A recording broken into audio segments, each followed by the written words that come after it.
I've been at the court all day and I have a lot to say. You've got a lot to say? Yeah, I've been at court all day. Okay, what about? Protesting. You want to come down here a little bit? Thank you. What organisation are you with? Well, it's less of an organisation and more of an individual. My name's Jim Boobeh and I'm with Correct Not Political from YouTube. What do I stand for? Freedom. That's basically a big one. Freedom, and I'm a bit of an anarchist. Are you in favour of the protest or are you against the protest? I'm apolitical. I'm what's it called? I'm not either for or against. I'm just here to see whatever everyone else is saying. Okay. Right? What was you in court for today? So What's your name first? I'm Jim. Krish. Krish. Nice to meet you, Krish. Thank you. So I was at the court all day today because. So I was outside the court today because today was the Court of Appeal hearing, which would decide whether the first deportation to Rwanda is going to take place tomorrow, and the decision in the Court of Appeal, which happened today, will make that decision whether people are going to be deported to this country or not. What was the decision? The decision was that they're going to be deported. They are? Yes. So the first court, the Court of Instance, that decision on Friday said that they would be deported. Then it was appealed today, and the appeal did not reverse the decision. So tomorrow, there's going to be the first flight to Rwanda, where asylum seekers from various different backgrounds, countries, wars, conflicts, like so many reasons why they're fleeing those situations. They're now going to be they're not going to be processed in this country. They're going to be processed in Rwanda, where they may or may not be given refugee status. How do you know what country they've come from to start with? Well, I campaign. Not personally, I don't mean on a personal level. I mean, how do the government, if people are coming without documentation, how can they be sure of where they've come from? So, I think it's difficult to say that because, you have to take that on a case-by-case basis. There's no one thing that I could say because these people are individuals that have come from so many places. Some may have documentation. They might have all come from the same place. You don't know. That's the point. Does that matter? No, but you're the one saying it, so that's why I'm autistic, so I'm just trying to get it right in my head. That is a good point. So for example, I know, because I've spoken to these people, some of these people, based on what they say... Testimony. Based on their testimony, exactly.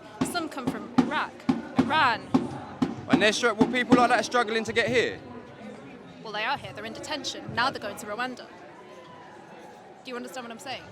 I just find that strange because I know people from Iraq and like Syria and like these sorts of places that have come as refugees, as asylum seekers. The law's changed. The law's changed. The law's changed in the past few months. Right. And the government policy is now that asylum seekers they're put in detention. That already happened, and the government can decide whether they will be processed in this country or processed in Rwanda.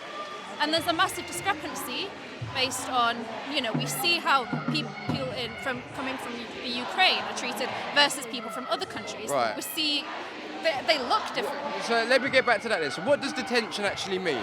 Detention means that so when people arrive in this country, they're put in detention. Detention is essentially like prison, but it's like prison? Yeah. So what about the bed and breakfast that they're filling up with them? There's no bed and breakfast. Huh? There's no bed and breakfast. There's no bed and breakfast. They put in detention centres. There's bed and breakfast down Sussex Gardens now in Westminster. We can go to Sussex Gardens now where there's bed and breakfast, hotels full up with illegal immigrants waiting to be processed. Do you think so? I know so. Okay, so I can't comment on that. I do not know that fact. And I know there's hundreds up and down the country. I'm telling you that there are some in prison. In detention. In detention. They are called detention centres. But there's not all the detention centres are full up, though, aren't they? What I'm telling you is that some of those people that are in detention are not being processed in this country. They're going to be processed in Rwanda. I am against that. Why? Because those people, number one, should be processed in this country. They've arrived in this country. They're not even being given due process. So what about I'm sorry, I'm still speaking. That's point one. Right. Point two. But they've come from France normally, generally speaking. They've come from France, which is a safe country, and according to international law... That's not international. What? That's not international law. I'm still speaking. What? No, asylum seeker has to stop at the first safe country they get to, don't they? I don't think so. You don't think so? So, you asked for my opinion. Right, yeah, I'll beg your pardon, go on. I'm telling you why I'm against this. Yes, please. That they're going to be processed in Rwanda We do not know the circumstances that they will, for sure, that they will be in. They may or may not be given refugee status. I'm scared for their lives. I have spoken to asylum seekers that are going to be on that plane tomorrow, and they say they're going to kill themselves if that happens. That I'm here for those people. Right. So that's what I'm here for. That's emotional blackmail, you understand? I'm telling you the facts. Yeah, but I'm saying when he said that to you, he's trying to invoke an emotional response in you. You do understand I'm telling that? you that's All right, cool. Thank you.